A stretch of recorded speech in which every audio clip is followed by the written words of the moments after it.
दशरथ नगर राज्य में एक भूपेंद्र सिंह प्रताप नाम के राजा रहा करते थे। वो बहुत ही नेक दिल राजा थे। उनके 4 बेटे थे। सबसे बड़ा बेटा जिसका नाम भानु सिंह था, उससे छोटा वीरेंद्र सिंह, तीसरा राजकुमार उसका नाम अरुण सिंह था और सबसे छोटे राजकुमार का नाम था अर्जुन सिंह। राजा की प्रजा उनसे बहुत खुश थी क्योंकि वो सभी का बहुत ध्यान रखते थे। पर एक दिन पड़ोसी राज्य ने दशरथ नगर राज्य पर आक्रमण कर दिया, जिसके लिए राजा तैयार न थे। उसके बाद राज्य में भूखमरी फैल गई। लोग भूखमरी से परेशान हो उठे, जिससे राजा चिंतित हो उठे। उन्होंने अपने दरबार में अपने 4 पुत्रों, मंत्री और रानी को बुलाया। जैसा कि आप सब जानते हो कि हमारा राज्य भूख से मर रहा है, उसके लिए हमने एक उपाय निकाला है। कहिए पिताजी, क्या उपाय है?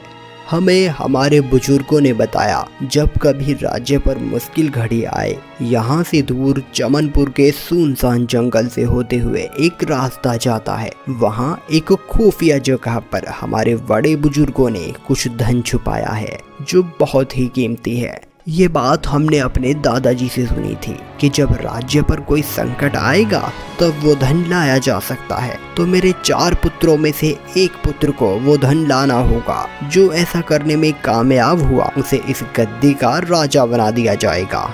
ये आप क्या कह रहे हैं महाराज? आप जानते हैं ना, उस खजाने को लाना इतना आसान नहीं है। वहाँ कई ऐसे राज हैं जो एक रहस्य बने हुए हैं। ऊपर से वो 4 अनोखी पहेलियाँ, उन्हें हल किए बिना वो खजाना लाना नामुमकिन है। आप कोई दूसरा उपाय ढूंढिए महाराज। हम अपने पुत्रों की जान संकट में नहीं डाल सकते। महारानी, हम आपकी चिंता समझते हैं, पर अगर हमें अपना अगला राजा चुनना है तो उसे चेतावनी और संकट, इन सब का सामना करके सिद्ध करना होगा कि वो असली राजा बनने की योग्य है भी या नहीं। और वैसे भी अभी हमारे लिए हमें हमारी प्रजा से बढ़कर कुछ नहीं। ये सब सुनकर भानु खुश हो गया और खुद से बोला, ये सही मौका है। हमने कई साल इस गद्दी का इंतजार किया, अब और नहीं करना चाहते। तभी भानु राजा के पास आकर कहता है, पिताजी, आप बिल्कुल निश्चिंत रहिए, हम जरूर जाएंगे और वो खजाना लेकर आएंगे। और मासा, आप भी चिंता मत कीजिए, हम सही सलामत लौट आएंगे। बहुत खूब राजकुमार, हमें तुमसे यही उम्मीद थी। कल सुबह होते ही तुम सफर के लिए निकल जाना। अगली सुबह होते ही राजकुमार भानु सिंह अपने घर वालों से विदा ले अपने सफर पर निकल पड़ता है और पहुंच जाता है चमनपुर के जंगलों में। ये वो जंगल थे जहां ना तो कोई जाता था और जो भी जाता वो जिंदा लौटकर नहीं आता। जैसे ही वो जंगल के अंदर पहुंचा तो वहां से डरावनी आवाजें आने लगी, जिन्हें सुनकर भानु का चेहरा डर से पीला पड़ गया। डर मत भानु, अगर राजा बनना है तो तुझे हिम्मत दिखानी होगी। भानु हिम्मत करके आगे बढ़ने लगता है। तभी एक डरावनी सी बुढ़िया उसके सामने आ जाती है। वो देखने में काफी उम्र की थी। वो भानु के पास आई और बोली, राजकुमार भानु, तुम भी उसी खजाने की तलाश में आए हो ना? पर आपको कैसे पता मैं राजकुमार हूँ और खजाने की तलाश में आया हूँ? और आप कौन हैं और इस खतरनाक जंगल में क्या कर रही हैं? मैं मालकिन हूँ इस जंगल की। लौट जा वापस, क्योंकि खजाने की तलाश में आएगा तो मारा जाएगा। अब यहाँ तक आया हूँ, वापस तो नहीं जाऊँगा। आप मुझे आगे जाने का रास्ता बता सकती हैं? सुबह से रात हो गई भटकते भटकते, पर कोई रास्ता नहीं मिल रहा। रास्ता तभी मिलेगा जब मेरी पहेली का जवाब देगा। पर याद रहे, अगर जवाब सही दिया तो रास्ता मिल जाएगा, और अगर जवाब गलत दिया तो ये जमीन फटेगी और इसमें तू समा जाएगा। ये सुनकर राजकुमार भानु बहुत घबरा जाता है और फिर हिम्मत करके बोलता है, मैं तैयार हूँ, आप पूछिए क्या पहेली है आपकी। दिन में मरा, रात को जिया, अब पूछो तो हूँ मैं क्या क्या क्या। ये सुनकर राजकुमार को कुछ समझ नहीं आया। सोच समझकर जवाब देना राजकुमार। अगर जवाब गलत हुआ तो पता है ना तुझे क्या होगा? राजकुमार ने बहुत सोचकर एक जवाब दिया, जिसे सुनकर बुढ़िया जोर जोर से हंसने लगी। मैंने कहा था ना तुझसे ना हो पाएगा। ये सुनकर राजकुमार बहुत डर गया। तभी बुढ़िया की आंख से एक रोशनी निकली और जमीन बीच से फट गई और राजकुमार उसके अंदर समा गया। इसका सफर भी यहीं तक का था। ऐसा कोई बना ही नहीं जो उस खजाने तक पहुंच भी पाए। हाथ लगाना तो बहुत दूर की बात है। ऐसे ही 2 दिन बीत गए और जब राजकुमार वापस नहीं लौटा तब राजा चिंतित हो उठे और अपने तीनों बेटों से बोले, राजकुमार भानु अभी तक नहीं लौटे। हमारे पूर्वजों के मुताबिक जो इतने दिन में वापस न आए वो जरूर मुश्किल में है। आप तीनों में से किसी एक को जाकर राजकुमार भानु को वापस लेकर आना होगा। ये सुनकर राजकुमार वीरेन खुद से मन में बोला, हम भी तो राजा बन सकते हैं। यही मौका है पिताजी को अपनी काबिलियत दिखाने का। फिर वीरेन राजा के पास आकर कहता है, पिताजी आप चिंता मत कीजिए, हम राजकुमार भानु को सही सलामत वापस लेकर आएंगे। साथ में वो खजाना भी लेकर आएंगे। हम अभी तुरंत ही निकल जाएंगे सफर पर। शाबाश बेटा, सफलता पाकर लौटो। वीरेन सफर पर निकल चुका था। उधर रानी परेशानी से इधर उधर घूम रही थी। क्या हुआ महारानी, आप इतनी चिंतित क्यों हैं? कैसे परेशान ना हो महाराज, हमारा एक बेटा 2 दिन से उसका कुछ पता नहीं है। ऊपर से उस चमनपुर के खतरनाक जंगल में हमारे दूसरे पुत्र को भी भेज दिया। ऐसा क्यों किया महाराज आपने? आप जानते हैं ना वहाँ से आज तक कोई जिंदा वापस नहीं लौटा है। आपकी चिंता सही है महारानी, परंतु हमें ये करना ही होगा। हम अपनी प्रजा को ऐसे भूखे मरने नहीं दे सकते। बस तुम भगवान से प्रार्थना करो और हमारे दोनों पुत्र सफल होकर लौटेंगे।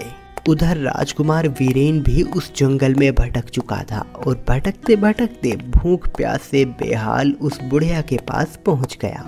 क्या तुम्हें भी अपनी जान प्यारी नहीं राजकुमार वीरेन, जो यहाँ तक आ पहुँचे? आपको कैसे पता हम राजकुमार हैं? और क्या आपने हमारे भाई भानु सिंह को देखा है? तुम्हारा भाई उसी जगह दफन है जहाँ तुम खड़े हो।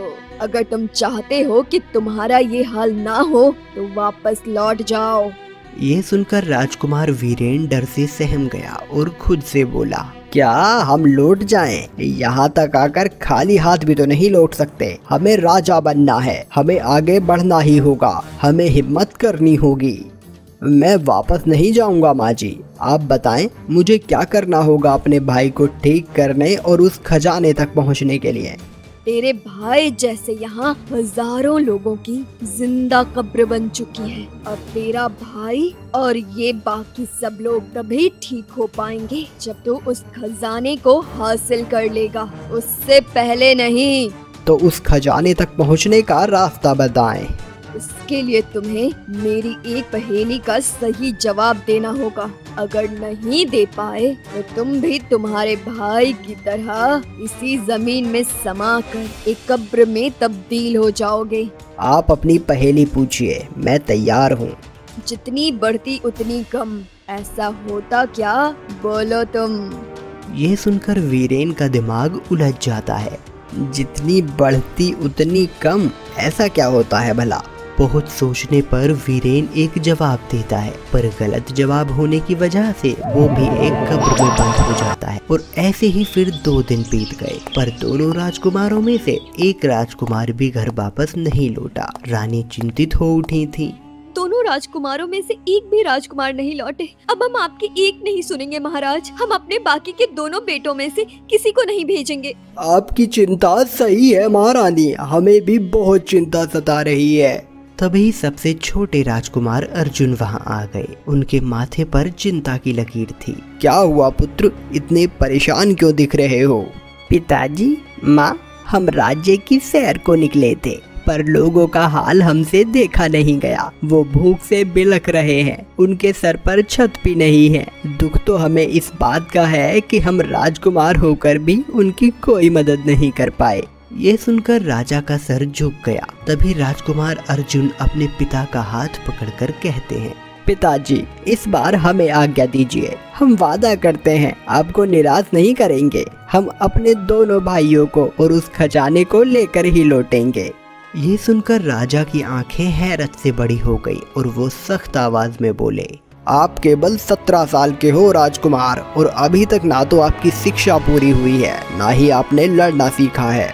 नहीं, हम आपको नहीं भेज सकते। हम राजकुमार अरुण को भेजेंगे, वो आपसे बड़े हैं। बहुत जिद करने पर भी राजा ने अर्जुन को नहीं भेजा और रानी के लाख मना करने के बावजूद भी राजा ने अरुण को सफर पर भेज दिया। अरुण बहुत खुश था क्योंकि पहली बार ही से ही उसे कोई बड़ी जिम्मेदारी मिली है। वो भी उस जंगल में अपने भाइयों की तरह भटक जाता है। तुझे हमेशा पिताजी ने कम आंका है अरुण। ये मौका है अपनी इज्जत बनाने का, अपना हक हासिल करने का। अगर दोनों भाइयों से पहले मैं राजा बन गया तो बाकी के सारे भाई मेरी गुलामी करेंगे और मैं जीऊंगा एक ऐश की जिंदगी। अरुण के मन में वही अपने दोनों भाइयों की तरह राजा बनने का लालच भरा हुआ था, पर वो ही लालच उनकी हार का कारण बन रहा था। इस बात से अनजान थे वो सब राजकुमार। ये राजकुमार भी उसी जगह पहुंचा। बुढ़िया ने उसे लौटने को कहा, पर वो भी जिद पे अड़ा रहा। मैं कोशिश जरूर करूंगा, आप बताएं मुझे क्या करना है। मेरी पहेली का जवाब देना होगा। ठीक है, बताएं क्या है आपकी पहेली। दिल में खुशियाँ सी भर दे जो, उस जैसा कोई दूजा कहाँ है। ना रह पाऊं उस बिन एक पल, उस बिन दुनिया संसार सब सूना है। ये सुनकर अरुण खुश हो जाता है और बोलता है, मुझे इसका जवाब पता है। दौलत, शोहरत, इज्जत, रुतबा, अगर ये सब हो तो जीवन में खुशी, सुकून, हर चीज है। गलत जवाब मूर्ख। तू भी इस इम्तिहान में फेल हो गया। और कुछ ही देर में बाकियों की तरह अरुण की भी कब्र बन चुकी थी। ऐसा कोई नहीं बना जो मेरी पहेलियां सुलझा सके। कोई भी नहीं। ऐसे ही फिर कई दिन बीत जाते हैं। महल में वीरानी छाई हुई थी। राजा और रानी बहुत परेशान थे। कोई रास्ता समझ नहीं आ रहा था। सब लोग एक बार फिर इकट्ठा हुए। पिताजी, आप भी जानते हैं कि अब सिर्फ एक ही रास्ता है मेरे भाइयों को सही वापस लाने का। आप मुझे आज्ञा दे दीजिए ना। नहीं राजकुमार अर्जुन, अभी आप बहुत छोटे हो। वैसे भी हम अपने तीनों बेटों को खो चुके हैं। हमारी उम्र भी हो चली है। ऐसे में हम आपको नहीं खो सकते। आपको हमें आज्ञा देनी ही होगी पिताजी। हम भले ही छोटे हैं, हमें तजुर्बा भी नहीं है, पर हम इतना जानते हैं कि हम अपने भाइयों से और अपने राज्य के लोगों से बहुत प्यार करते हैं। एक मौका तो दे दीजिए। आखिरकार राजकुमार अर्जुन की जिद के आगे महाराज को झुकना पड़ा और राजकुमार अर्जुन को जाने की आज्ञा दे दी। राजकुमार अर्जुन तैयार होकर उसी जंगल में पहुंच गए। उसे वही बुढ़िया नजर आई। ये जंगल में क्या कर रही है? क्या पता ये मेरी मदद कर दे मेरे भाइयों को ढूंढने में। अर्जुन उस बुढ़िया के पास पहुंचा और बोला, हम राजकुमार अर्जुन हैं। हमारे तीनों भाई कहीं गुम हो गए हैं। क्या आपने उन्हें कहीं देखा है? हमारी मदद कीजिए। अर्जुन को देख बुढ़िया के चेहरे पे एक चमक आ गई और वो बोली, तू वही है जिसकी तुम्हारे पूर्वजों को कब से तलाश थी। आखिर तू आ ही गया। मैं कुछ समझा नहीं। तू उसी खजाने की तलाश में आया है ना, जिसकी तलाश में तेरे भाई आए थे, पर वो मेरी पहेलियों का जवाब नहीं दे पाए और इन कब्रों में दफन होकर रह गए। अगर तू इनको वापस से जिंदा करना चाहता है तो तुझे वो खजाना हासिल करना होगा। उसके बाद ही ये जिंदा हो पाएंगे, पर उसके लिए तुझे मेरी 4 पहेलियों का जवाब देना होगा। मैं कुछ भी करने को तैयार हूँ माँ जी, बस मेरे भाई ठीक हों और मेरे राज्य के लोग सुख से जीवन बिता सकें। ठीक है, फिर सुनो मेरी पहेली। दिन में मरा, रात को जिया, अब बुझो तो हूँ मैं क्या? क्या क्या? इसका जवाब तो बहुत ही आसान है। दीपक मतलब रोशनी। वो खुद को जलाकर हमारे लिए रोशनी बिखेरता है। बहुत खूब राजकुमार। सालों बाद कोई ऐसा आया जो मेरी पहेली सुलझा पाया। अब दूसरी पहेली। जितनी बढ़ती उतनी कम, ऐसा होता क्या? बोलो तुम। ये तो और भी आसान है। उम्र ही एक ऐसी चीज है जो हर बढ़ते पल के साथ घटती है और हमें पता भी नहीं चलता कब जीवन बीत जाता है। बहुत खूब राजकुमार। अब तीसरी पहेली। दिल में खुशियाँ भी भर दे जो, उस जैसा कोई दूजा कहाँ है। ना रह पाऊँ उस बिन एक पल, उस बिन दुनिया संसार सब सूना है। इसका जवाब भला किसे पता नहीं होगा। ऐसी तो सिर्फ माँ होती है जिनके बिना सब सूना है। उनसे ही जीवन में सारी खुशियाँ हैं। अगर माँ नहीं तो कुछ भी नहीं। अब आखिरी पहेली। अगर तुमने ये सुलझा ली तो तुम उस खजाने तक पहुंच जाओगे। पूछिए। जिम्मेदारी है बड़ी, स्वार्थ का करो बलिदान। क्या उठा पाओगे बेड़ा तुम? क्या है तुम में इतना दम? राजा। इसका मतलब है राजा। एक राजा वो ही बन सकता है जो अपने स्वार्थ का बलिदान कर दे, जो खुद से पहले अपनी प्रजा के बारे में सोचे। अगर मन में लालच है तो वो कभी एक अच्छा राजा नहीं बन सकता। वाह राजकुमार, सही जवाब। तुम सच में बहुत बुद्धिमान हो। मैंने कहा था ना मैंने। आखिर वो आ ही गया जिसकी बरसों से तलाश थी। मैं कुछ समझा नहीं। बरसों पहले तुम्हारे पूर्वजों ने इस खजाने को यहाँ छुपाया था, पर कोई भी लालची इंसान उस खजाने का गलत इस्तेमाल ना करे, इसलिए बरसों से इसकी रक्षा कर रही थी। आज इसका असली मालिक मिल गया है, क्योंकि तेरे अंदर लालच नहीं है। इतना बोल वो बुढ़िया एकदम से गायब हो गई और एक दरवाजा बन गया। राजकुमार जैसे ही अंदर गया तो वहाँ पर बेपनाह खजाना छुपा हुआ था। अर्जुन ने वो सारा खजाना लिया और जैसे ही बाहर आया तो देखा वो जंगल एक खूबसूरत बागीचे में बदल गया था। उसके तीनों भाई और बहुत सारे लोग सब फिर से जिंदा हो गए थे। सबने अर्जुन को धन्यवाद दिया। आज तेरी वजह से हमें नई जिंदगी मिली है अर्जुन। हम समझ गए हैं कि लालच बर्बाद कर देता है। अर्जुन के सारे भाइयों ने वादा किया कि वो कभी लालच नहीं करेंगे और सिर्फ सबसे पहले अपनी प्रजा के बारे में सोचे। वो चारों महल वापस लौटे तो महल और पूरे राज्य में जश्न होने लगा। अब वहाँ की प्रजा एक खुशहाल जिंदगी जीने लगी। तो वहीं राजा ने खुश होकर राजकुमार अर्जुन को राजा घोषित कर दिया और तीनों भाई अर्जुन को साथ देखकर प्यार से रहने लगे। तो देखा आपने, नेकी और सच्चाई में जो ताकत होती है वो लालच में कभी नहीं होती।